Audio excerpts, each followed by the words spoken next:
Welcome to the Jewish Drinking Show, where we explore drinking in Jewish wisdom, history, practices, and more.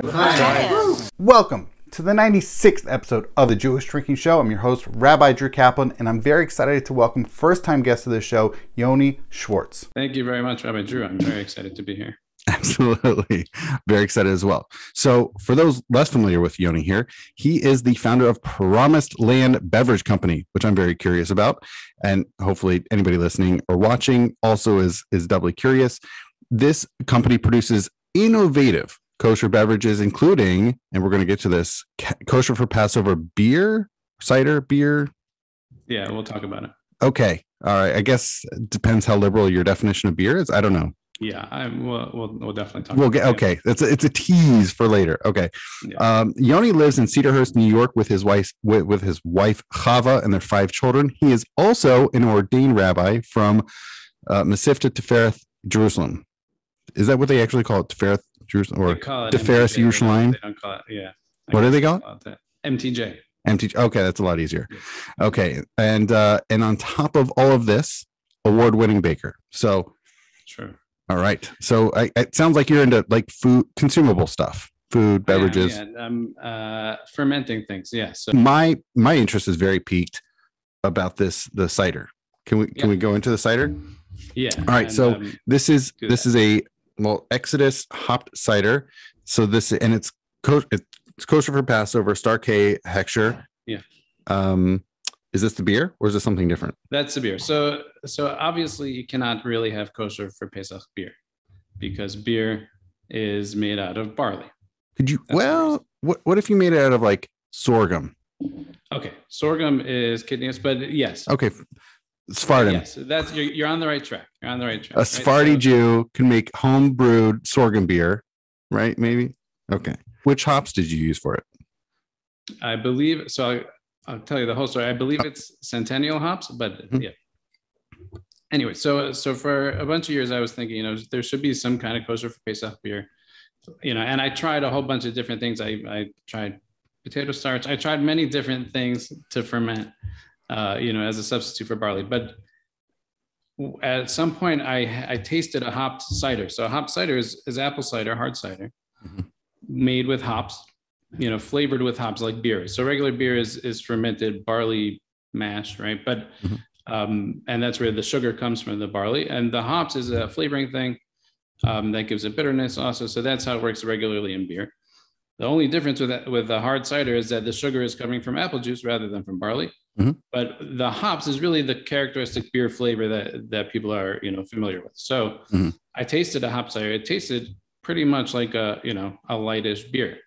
So I decided, this is definitely the way to go. And it was close to Pesach, and that Pesach, I was at a Pesach program. And I'm thinking, come on, somebody must have done this already. Nobody did it. So I said, you know what, I'll just do it. So immediately, like Shavuos time already, I was making, plans of doing this. This was 2019. So I'm planning for Pesach. The good old days before the pandemic. Yes, right. So Pesach 2020 is my big launch, right? So, oh boy. So I spent, a bit of time putting this together. So it was not something that I was making myself. I got in touch with a cidery that already made hopped cider. So they already made the product. They already knew how to do it. It wasn't, something strange to them. I said, I want to pretty much take your product, your existing product, put it in different bottles, make it kosher for Pesach, have extra supervision. They were not kosher certified at that point. I said it shouldn't be too difficult. I got in touch with the Star K and they were interested in it. So that's what happened pretty much. So we made, several hundred cases of this hop cider, marketed as kosher for Pesach beer. Ready for that Passover 2020 launch. Yeah, we're all ready. Yeah. So I figured all the Pesach hotels will be very interested in this kosher for Pesach beer. For the Chol Hamoed barbecues, it's perfect. Yeah. So every hotel that was open, I guess, bought it. They're all 0 of them. There was no Pesach hotels in 2020. Yeah. Because everyone was stuck at home. There were a couple wine stores that we sold to in 2020. But the main idea of it was not feasible for that year. Mm-hmm. So we did kind of keep it over for Pesach 2021. Again, not many Pesach programs, but more wine stores were on board. We sold a few hundred cases of it. Also, during the pandemic, I donated a whole bunch of it to a distillery to make hand sanitizer, which was a big thing. Oh, cool. At that particular time. Spring of 2020. Yeah. So now here we are, Pesach 2022. We are ready to go. Yeah, that's very exciting. And were there, like in 2019, when you were like creating this, were there other competitors like kosher-for-Passover ciders out there, or if there were they hopped? Okay, so I'll tell you the whole history of that. There were, I think, 2 earlier attempts to do a kosher for Pesach beer. One was made out of honey, and one I think was molasses or something. This was several years before. Neither one lasted more than that first Pesach that they tried it. And then there was a kosher for Pesach cider, not hopped, not marketed as beer at all, just a cider that Kedem did, and they didn't get too far with that either. Oh yeah, it's that time of year. Passover is just around the corner. It's on its way. It's time to get rid of your chametz, or sell it if you prefer. And I've got resources for you at jewishdrink.com/Passover.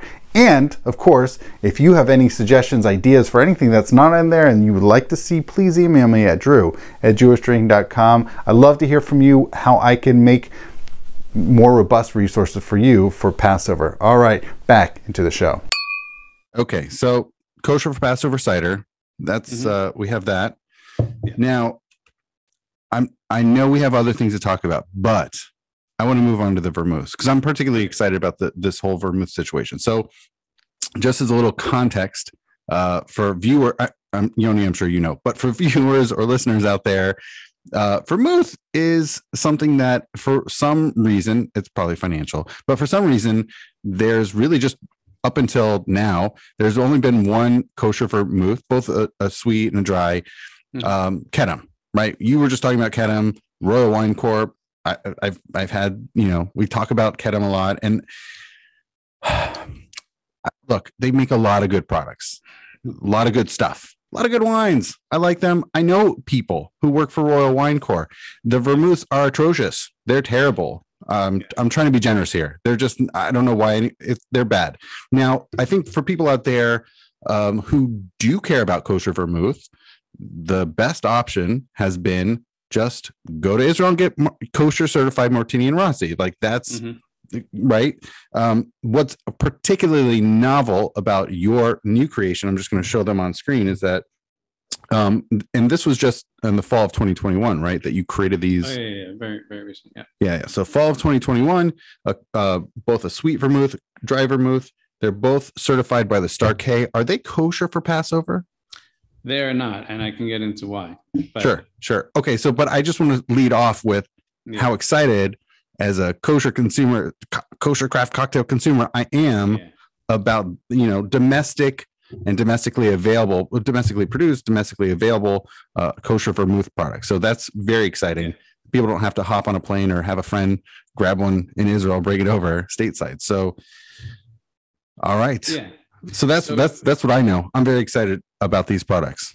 So it's a lot to say about it. So after the beer, so I wanted to have a way to make more products. I have lots of products that I want to make, but without going to an existing, facility that will have minimums of 500 cases or something. So I opened up, I rent, there's this place in Brooklyn that I rent where I produce other things, experimental things, small batches of stuff.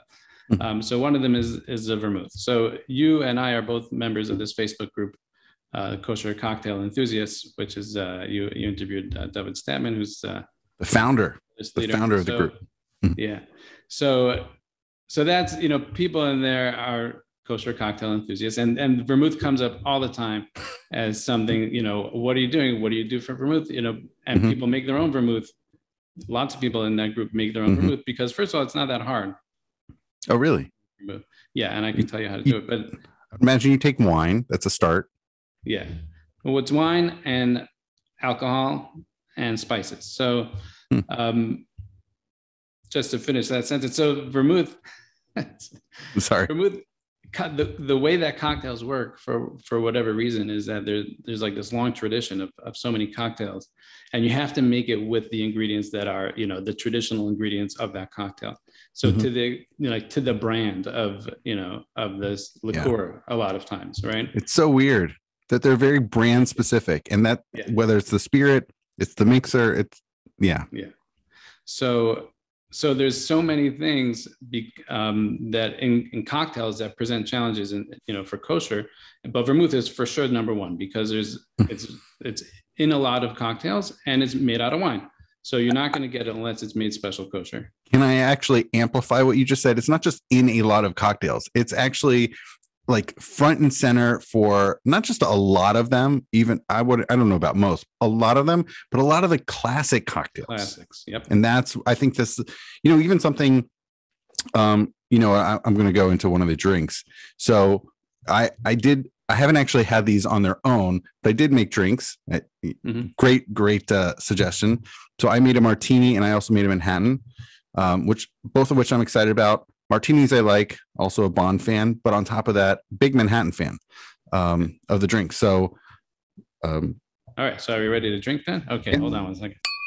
Hey there, wanted to break in, give you a sneak peek into next week's episode featuring Brad Duplessis on considering wines for the Passover Seder. Here's a sneak peek. I always do that second cup as a nice white wine. Now, this isn't a place where you have to break the bank. There are so many good options available to us for high quality white wine at a good price point. I hope you enjoy that sneak peek. I mean, Passover is right around the corner. And now back into this episode. So if you want to know why it's not kosher for Pesach. Yes, I'm curious. Yeah. So there's three components, right? There's the wine, there's the brandy, and the spices. So so you put brandy in vermouth. Yeah. So there are many legal things involved in producing alcohol. One of them is that certain things are defined very specifically. So vermouth, well, put it this way. If you own a winery and you want to make a wine product that includes alcohol, the alcohol has to be made out of the same fruit that the wine is made out of. Oh, man. Yeah. Oh. So therefore, if you're making vermouth out of grape wine, which you are, you have to have grape alcohol, which is brandy. So again, you have a kosher problem. You have to, where are you getting, you can get grape brandy, but it's not not that many of them. So, but that's not even the problem. So the wine is kosher for Pesach. The brandy that I'm using is kosher for Pesach. The spices are not certified kosher for Pesach. So in vermouth, like in gin, you use a lot of obscure spices. So just like both of the vermouths have angelica, which is a root. It tastes kind of cinnamony, but also kind of like herbal, celery-ish. That's a common thing in gin, and it's common in vermouth. There's also a bittering agent in the vermouth. Is the name vermouth comes from wormwood, which, because it's a Jewish drinking podcast, wormwood is mentioned in the Torah 7 times. Ooh, it's good. It's a good party fact. Yeah. Wormwood, in the Torah specifically, or Tanakh more broadly? In Tanakh. I'm sorry. In Tanakh. Definitely in at least once in the Torah, but in Tanakh 7 times, I think. Wormwood is extremely bitter, and that's always the context that it's used in. So there's usually something that makes that you put in vermouth to make it bitter. So that's another herb that I use. It's called gentian. While you're going on about this, I'm going to have some of this vermouth. Yeah. And at this point in time, I don't even remember which one's which. I think this is the dry. Smells nice. It has a pleasant aroma to it. Yeah, it's the herbs. And it's pleasant. It's almost a little I want to say almost minty, like a minty coolness. A little bit of mint in there. Okay, I was thinking like a toothpaste. Yeah. So there's like the minty coolness, which is neat. Yeah. But it's also fairly smooth. That actually struck me. Yeah, so there's a lot going in there. I don't know anybody who would drink it on its own, but if they were stuck Yeah. It's actually, totally fine on its own. Yeah. So the herbs that I use, they're all kosher, obviously, but they're not certified kosher for Pesach. And to find all these things certified kosher for Pesach, it's not practical right now. I mean, it sounds like obscure roots and stuff. Yeah. Yeah. Okay. Right, So that that's mightily unfortunate. Very unfortunate that it's not certified kosher. If we wanted to do it, it could be that the herbs don't necessarily need to be specifically certified for Pesach. Like, some ingredients are just kosher for Pesach no matter what. Mm-hmm. So, but as of now, it's not. Hey there, I wanted to see how you're enjoying the episode so far. If you have any feedback, comments, questions, anything, please let me know. And also, if you have topics as well as potential guests, including, who knows, maybe yourself, please let me know. Feel free to reach out to me at drew@jewishdrinking.com. Thank you, and now back into the show. Okay. And I think this is the red, I think this is sweet vermouth.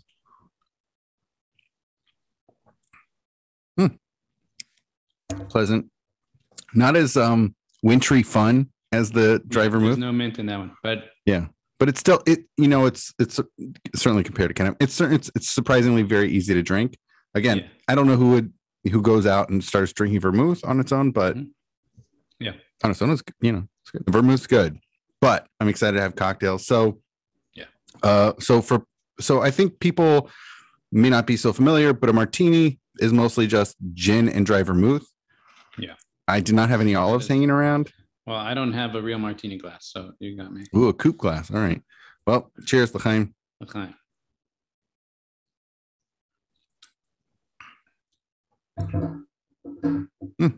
It's good. I'm definitely missing an olive, but it's good. It's nice to have a good martini. Yeah. I mean, as opposed to someone using Kedem. Again, I'm not here to dump on Kedem. But there's a lot of Kedem hate on the kosher cocktail. Let me be very specific. Kedem vermouth hate, right? Yeah. People don't hate Kedem. It's just the vermouth is. At the same time, at the same time, I just want to put it out there. I'm not, it's at least nice that Royal Wine is putting out a domestically produced kosher certified vermouth. That's good. Yeah. It's good that they're doing it. It's just, it's unfortunately not good tasting. I will say their sweet vermouth is better than their dry. Mm-hmm. Yeah. And also as a PSA, I think people making kosher cocktails, especially people new to it, like I know I was 8-9 years ago. And okay, so we'll get kosher vermouth and it's atrocious. And so that could definitely be a turnoff, especially for people newer to cocktails and not familiar with what they should taste like. And certainly for, what we have here, Manhattan martini, beverage, drinks like that, it definitely could be a turnoff. So anybody out there considering that, I would say, open your mind to other vermouths. Right. And there's so many things in kosher food that have made so much progress. It's not like it was, 20 years ago where the kosher food options are much worse than the non-kosher food options, right? Like I have a day job. This is not what I do all the time. So, but in my office, we order sushi, and there's a lot of, kosher keeping people in the office and a lot of not. And we order the kosher sushi and everyone says it's the best sushi that, the best sushi place to order from is a kosher sushi place.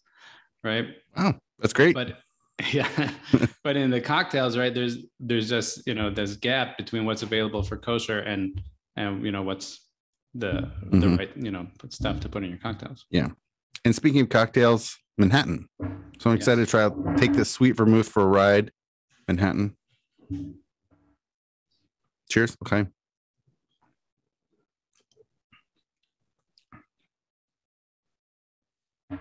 Good. I used a rye for this one for the base spirit, but yeah, so it's got some spice. I have the bourbon rabbi bourbon. Oh, Rabbi Litvin, a 2-time guest on the show. Bourbon cool. Rabbi. Very neat. Yeah. And so that's your base spirit for the Manhattan? That's what I put in. Yeah. I mean, cool. It's super high proof. It's 115 proof. Mm-hmm. So I watered it down a little more than I otherwise would. But yeah. Actually, speaking of proportions, we play. I mean, at your recommendation, we made these we tinkered with the proportions so that we feature the vermouths in both of these cocktails. So it is a little bit interesting in that direction that the spirits played down a little bit to highlight the vermouths. Yeah. So a normal martini would be, I don't know, maybe a 3-to-1 ratio of gin to vermouth. Yeah. But the way I recommended here was 1.5 ounces of gin and 1 ounce of vermouth, which is a lot of vermouth, but we want to taste it. It's certainly a funny modification to the regular drink. So it's definitely, yeah, you're right. It's playing up the vermouth over the base spirit. It's not a bad thing. It's just something different. Yeah. It's funny how I still get that minty coolness coming through Even on the martini. Mm-hmm. That's amusing. Yeah. So how did you so you described to us the process for the cider and its production, and yes, I was very specific about the kosher for Passover aspects for these vermouths. So what was the production process for these vermouths? So for the vermouth, basically, you take wine, and actually, again, with the legalities, you have to file your process with the federal government. Can I go backwards? Yeah. So with the cider, you mentioned you went to another facility that's already producing cider, and you just basically did one of their runs, but under the Star K. So vermouth, did you also do that at an offsite facility, or okay? No. Sorry. So vermouth, yeah. So like I said, I opened this place in Brooklyn, in Mill Basin in Brooklyn, where I got a license as a winery. Should have mentioned that. Yeah. Oh, so as a winery. Yeah. So this facility is licensed as a winery. I actually went as a total side thing because I'm not really planning on producing wine, but I went out to a vineyard during the harvest time, which, it's once a year on Long Island. And if I didn't do it, then I would miss it. So I went out, I picked 400 pounds of grapes. Wait. Long Island has wineries? Oh, yeah. Oh, yeah. It does. Not like California, but it has. Learn something new every day. All right, cool. Yeah. Out on Long Island. If you're familiar with Long Island, it's all the way out. So they do. Yeah. They have vineyards, they have wineries. So I went out and I knew it was the harvest time, and I'm licensed as a winery. I got to make some wine. So I went out to this vineyard. I did a little bit of looking around, like, can you buy grapes from a vineyard? And you can. So I went out to this vineyard out in Long Island, and I spent, a morning picking grapes, and came out to about 400 pounds of grapes. And I brought them back to my facility, and I squeezed them, and I have wine fermenting right now. It actually it's coming out pretty good. Oh, wow. Yeah. So I don't know if I thought the way the story was going, then you had to dump it all or something, but that's exciting. It's fermenting. Yeah. If it's not, wine, real wine quality, I may, use it in something else, but so far so good. It tastes good so far. That's encouraging. But there's so many, just back to the vermouth process, there's so many, just complications with making alcohol. Besides, the federal government and the state government, they have all their requirements. So that with certain wine products, you have to file your process. You have to explain how you do it, all the ingredients, and how you do it. And you file that. They have a nice website where you submit it, and it takes them about a week, and they will approve it or not approve it. So the process for the vermouth is, you kind of split the wine into two parts. You mix the brandy with one part, you mix the spices with another part, put them back together, and then you filter it, and then you bottle it. It's really simple. You have to have the equipment, because you have to have filters and pumps and bottling equipment and that kind of thing. But you could do it at home without any of that. So I'm going to go back to that, but before I do, the dry vermouth, it's not as red as I would have expected it. So I will tell you. I'm sorry, color. The sweet vermouth. I misspoke. Yes. The sweet vermouth. Sorry, I had the dry in front of me. The sweet vermouth is not as red as I expected. What? Yeah. So vermouth, the sweet vermouth and dry vermouth are both traditionally made from white wine, both of them. Oh, both. Sweet vermouth is usually darker, like a red color. Yeah. But it's colored. It's colored with, caramel color. However, that doesn't mean mine shouldn't be that color. I wanted it to be that color, and it didn't come out right. Okay, but that's just a dye or coloring. It's a coloring thing. Okay. It's not any ingredient thing. Yeah. Mm-hmm.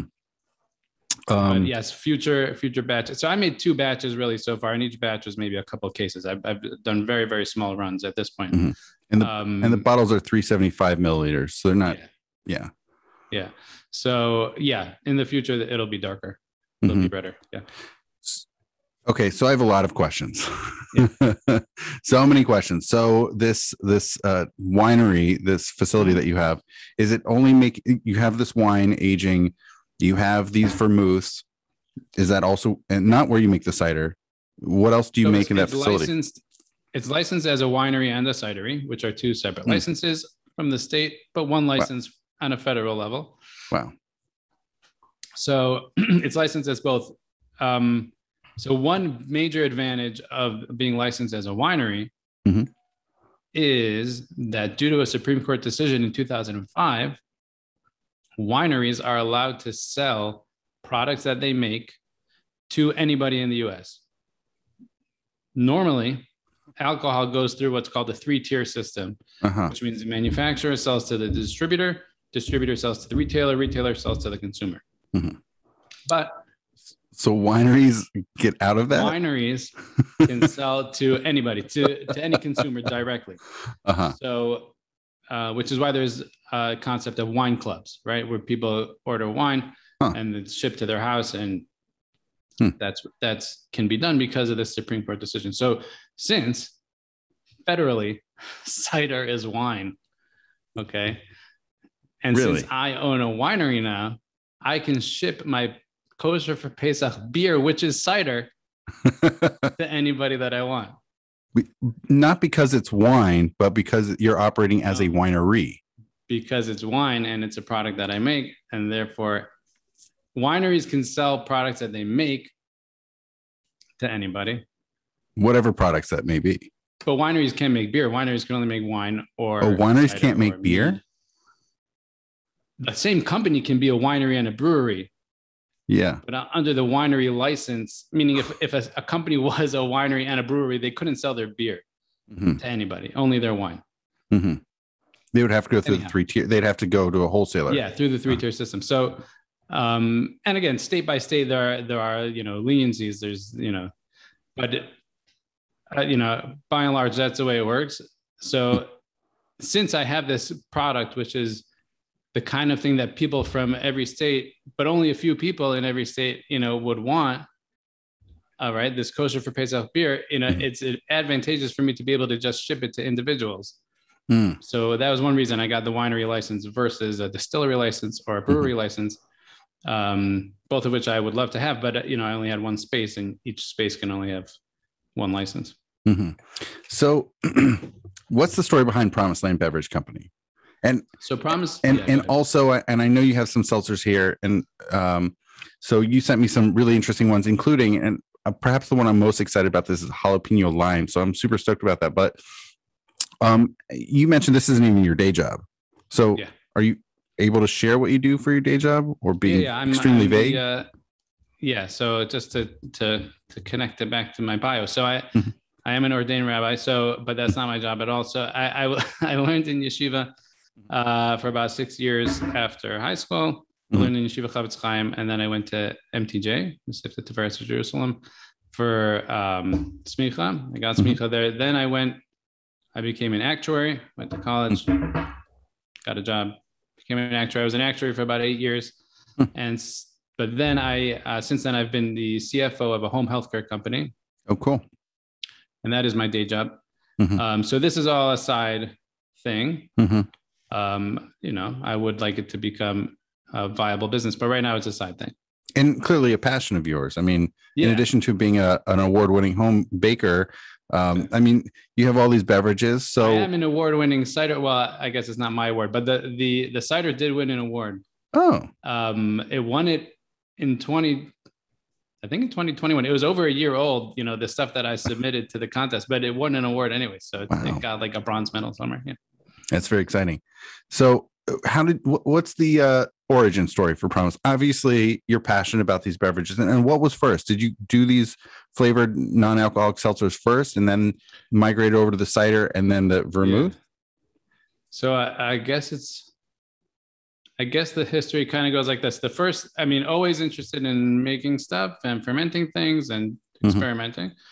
I tried to make my own soy sauce, which is inherently not that hard, but you have to use a special mold. Anyways, I got some kind of allergic reaction to it. Oh, but, yikes. Anyway, so yeah, I've always been interested in making that kind of stuff. That's what got me into the cider / beer. So that was first. So the cider was first. So then at that point, I started this. I opened this facility right in Brooklyn, a winery, and I also got into cocktails during the pandemic, right? From the cocktail group, the kosher cocktail group. So that was, I mean, obviously pandemic is a meter catalyst for a lot of change in people's lives, but prior to the pandemic, you weren't so much into cocktails? Not at all, no. Oh, wow. Okay. Yeah. So it's funny, a lot of people started baking sourdough bread, but you got into cocktails. So exactly. A lot of people did get into cocktails also. Oh, you got to do something when you're at home, all those hours, right? Yep. So I got into the cocktails, got into a little bit more of the variety of things that you can make, or that are interesting in the beverage, arena. And but really I was planning on doing, so I wanted to open this space and make stuff innovative, like that's what I put on the bio, right? Innovative kosher alcohol or innovative kosher beverages, right? And I like, kind of solving a problem, right? So the kosher for Pesach beer is obviously there's no kosher for Pesach beer because that's a kind of an unsolvable problem because you can't have beer, but close enough, right? And the vermouth, I will say it's as world problems go, not having beer for a week, really or even 10 days, whatever it is, like it's really, we can suffer. It's not so much that I want to, solve everyone's problem. It's more that I want the product to have a reason for existing, right? So it's self-explanatory why you would want a kosher for Pesach beer. It's self-explanatory why you'd want a kosher vermouth for your, a good quality kosher vermouth for your cocktails. So I didn't have, I had a bunch of ideas, but those were the kind of the low-hanging fruit. I had a hard seltzer idea that I may still pursue, and that was kind of my next thing that I was going to do with the winery space. But the regulatory stuff is very slow moving, right? So I opened this space. Oh boy! In February of 2021, and then I applied for my winery license, and it took months and months for it to get approved, right? So when did it ultimately get approved? So it ended up getting approved in June, but they told me that it could be August, September, 6 months till it got approved. So, so I had some equipment, I had a space, it was just sitting there. I wasn't doing anything. So, so then I was thinking like, what should I do with this equipment? So first I tried kombucha. I don't know. I like fermenting things. Kombucha is not my thing. It did not work out. I don't like it. Didn't taste good. Which part? It sounds like you didn't like the tasting of it, but the process of making it was the kombucha that I made.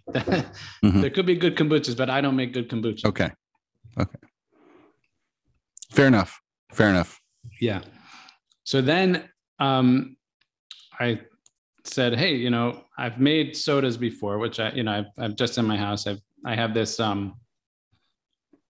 It's a whipped cream canister thing that you normally are supposed to use you fill it with cream and you charge it with nitrous oxide, I think, and it turns into whipped cream. People have that, to have fancy whipped cream at home, right? But there's a whole. I may be the founder and host of Jewish Drinking Stuff. I don't know a lot about eating or food production. Not my bailiwick. So this is like a whole new world. Yeah, I can go get it if that would be illustrative, but I'll take your word for it. Yeah.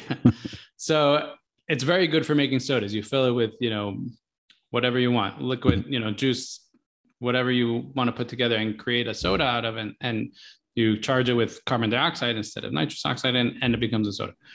So I had done that just for fun.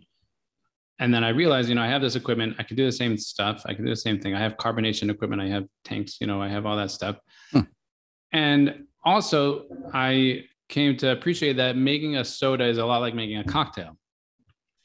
In that cocktails always are trying to balance sweet and sour and bitter, right? In a way that all comes together. And that's kind of the way I look at the sodas also. I'm taking, I have the sweet, you have the sour. There's usually, in commercial sodas, you have, phosphoric acid, but I have, lemon juice or something like that. And then there's usually either a bitter or a spicy or herbal, something else going on in there. So then I started making these sodas. And it's kind of, they are very friendly to cocktails, and we'll explore that a little bit. Friendly to cocktails. That is a winning line. Just that phrase is excellent. Yeah. But they're very, very good on their own. Just as soda, and they're healthier than soda. They're sweetened with honey, not with sugar. They don't have any sugar. They don't have any preservatives. I pasteurize them, so they're don't need preservatives, and they're very clean, natural, whole foods. They're good on their own. But this is a drinking podcast, so we will have to put some alcohol in them. I will say I have done some episodes not on alcohol, on just water. So, yeah. But I'm trying to be pluralistic. Absolutely. Yeah. So before we do that, Promised Land Beverage. Yeah. First of all, what's the inspiration for the name? So Promised Land Beverage. So if you want to pick up the cider again, so when I made the cider, it's Pesach, Passover oriented, right? The name of it is Exodus. The picture is kind of this Moses figure splitting the sea, but the sea is not made out of water. It's made out of grains, and there's apples in the middle.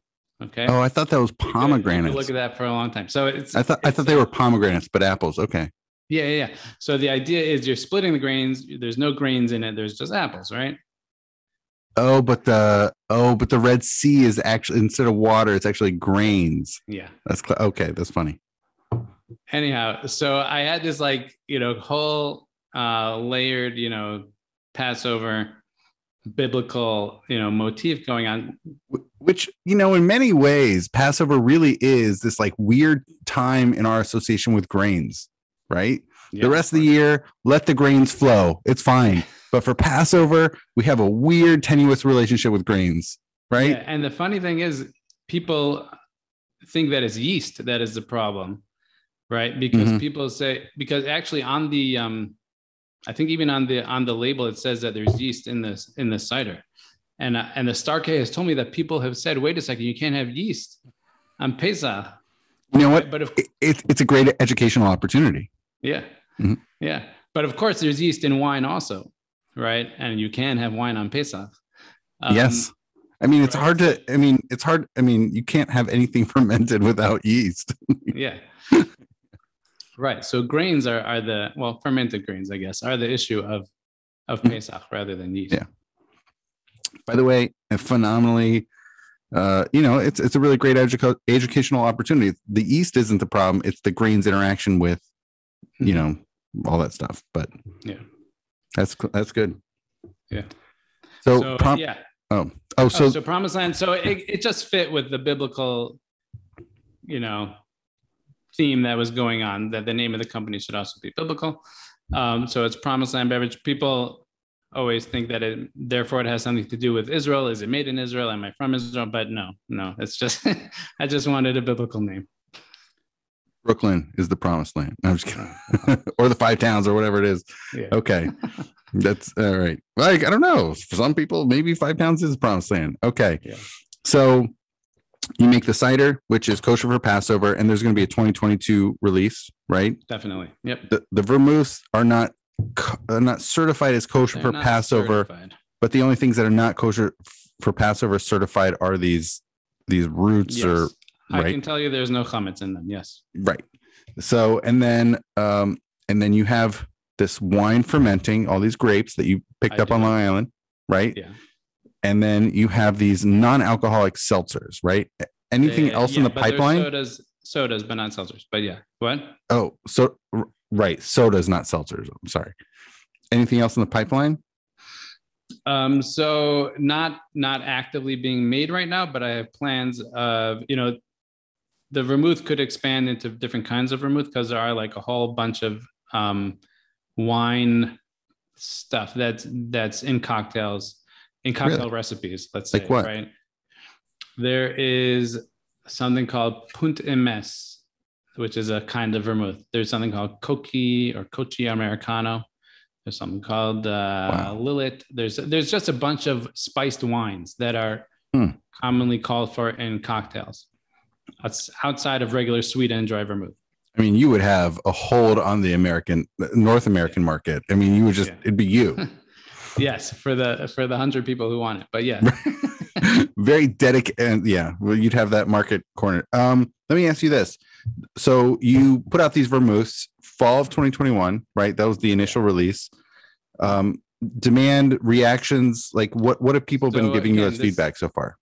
Yeah. So this kosher cocktail, group is really my experimentation playground. So I put up a post that I was going to make something called Verjus. Verjus is I don't even know what that is. Another thing that's like in some a few cocktails. Wait. I just want to, quick plug for those who may not know what Yoni is discussing when we're talking about this Kosher Cocktails Enthusiast Facebook group. Episode 81 of the Jewish Drinking Show, we feature the founder of this Facebook group, and it's a really incredible discursive space for people to talk about crafting kosher cocktails and yes, sharing what people make, but also talking about kosher concerns, including, of course, vermouth. So that's a little bit, I don't know if people already have seen or watched or listened to that episode, but if not, it's a great good episode. I listened to it. It's good. Thank you, Yoni. And I'm going to plug David Statman because he plugged me on that. But he did. It was a nice affirmation about your vermouth. Yeah. No, but he has he started the group and he's the admin and the founder, but he's so, enthusiastic about these cocktails and also just a good group moderator. So I will give him kudos for that. Hey there, I hope you're enjoying this episode so far. I want to break in again, and if you have ideas beyond the show, beyond the podcast, beyond this video content, if you have ideas for what Jewish drinking can bring you, whether it's, who knows, maybe it's Zoom sessions, maybe it's events, maybe, who knows, swag, please let me know. I'm very curious to hear from you any ideas, things that we can do, things that I can bring you from Jewish drinking. So feel free to reach out to me at drew@jewishdrinking.com. I'm happy to bring that to you. All right, now back into the show. Yoni, thank you so much for joining us on this episode of the Jewish Drinking Show. It was certainly enlightening, very interesting, fascinating, and I hope you enjoyed yourself also. So thank you so much. I had a great time. Thank you, Rabbi Drew, and absolutely very nice talking to you. My pleasure. And although you have all these products, is there anything you want to promote in addition to these? No, you can find me on Instagram, Fresh Fizz Sodas, or PromisedLandBeverage.com, Passover Beer. Yeah, I have a lot of websites. You can look them up. It happens. Awesome. All right, Yoni, thank you so much. And l'chaim. L'chaim. L'chaim.